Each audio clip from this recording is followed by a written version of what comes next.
I am out here in the woods at this lovely little naturey place nearby.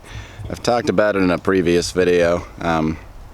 It's very close to my house. It's lovely out here, and I happen to be at a place that, like a section of it that nobody really seems to know about.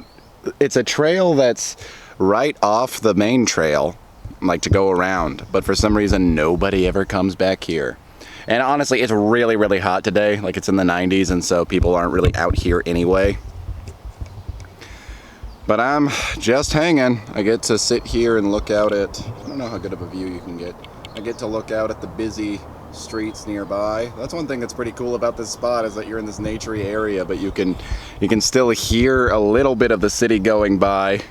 And honestly, I like city sounds. I love the sounds of passing cars. It can get too chaotic. It can get too loud and jumbled for my tastes, but yeah, I love that too. And I can also hear some tweedledee-deeing birds.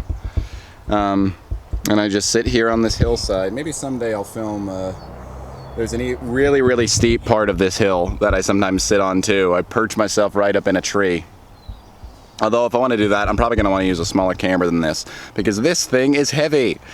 That's one of the hardest things so far, is just holding this darn camera. I have a smaller camera, but the battery is dead, and the battery charger for it, like, doesn't work. I loaned it to a friend, and like typical, you know, you loan things out to friends, you forget to ask for it, and you get it back maybe years later if you ever get it. So anyway, I got it like 2 years after I gave it to him, and the battery charger doesn't work.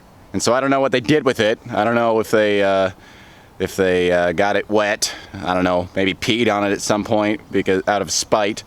Like, fine, he asked for his camera back. Well, we'll give it back to him, but good luck using your camera with a dead battery.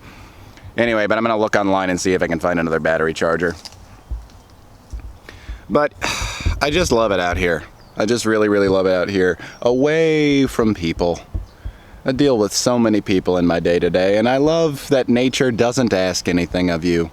Nature just lets you just be the way that you are. It doesn't need any favors from you. It cannot say, hey, you're doing this wrong or that wrong. It doesn't judge you. It just lets you be the way that you are. And so how do we repay nature? We sap all of its resources and absolutely destroy it, overpopulate it, stomp on it.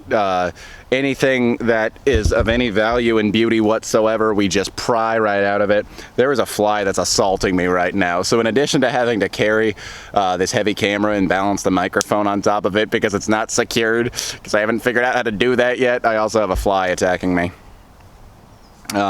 That fly, perhaps it's Mother Nature's way of reminding me, hey, before you start to talk too many things about how I'm beautiful and we should respect me more, hey Joe, remember all the ways that you don't respect me. Remember all the garbage that you produce, all the unnecessary things that you buy, all the things that you throw into the garbage that you could recycle, all the times that you use unnecessary amounts of water.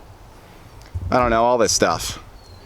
I can be doing better for sure.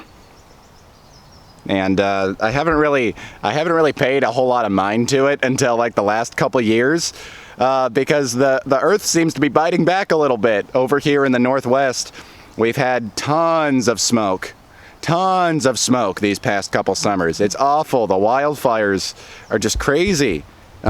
Especially in 2020, like, you couldn't step outside without being in this awful haze for like a week. And it blocked out the sun, so like it wasn't that hot outside. It was just super smoky, and it was unsafe to be out anywhere.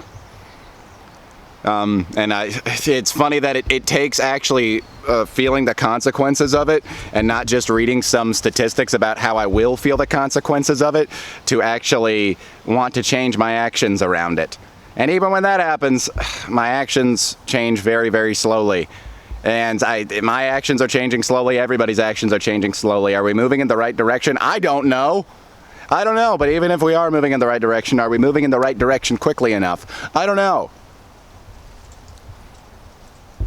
So we might all just be screwed. You know, if I see that the apocalypse is happening in the classic movie style, asteroids are coming down and explosions are going off, I'm coming to this one exact spot in Powell Butte. You can meet me here in the future.